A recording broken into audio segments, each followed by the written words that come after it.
ఒకడు క్రొత్తగా జన్మించితేనే తప్ప దేవుని రాజ్యమును చూడలేడు అని ప్రభు అయిన యేసుక్రీస్తు వారు తెలియచేస్తున్నాడు.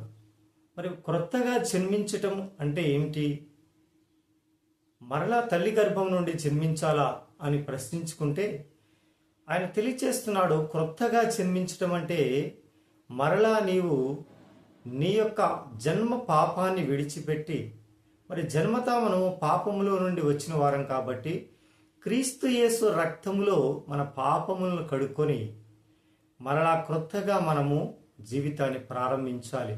అదే క్రొత్తగా జన్మించటం అంటే బాప్తీసము ద్వారా నీవు మరలా నూతన జన్మను పొందడం అని ప్రభువారు తెలియచేస్తున్నాడు.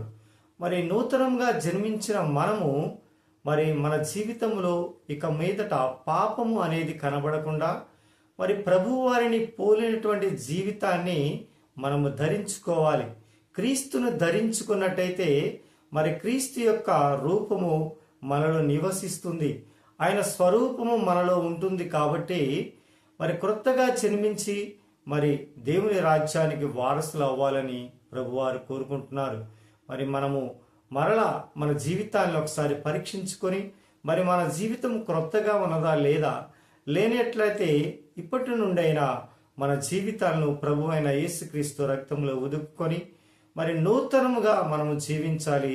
నూతన బలముతో మరి ఆయన సమాధిని గెలిచి పునరుద్ధానుడై జీవించాడు కాబట్టి ఆయన పునరుద్ధాన శక్తితో మనము నూతనముగా మరి మార్చబడాలి అని ప్రభు ఆశపడుతున్నాడు.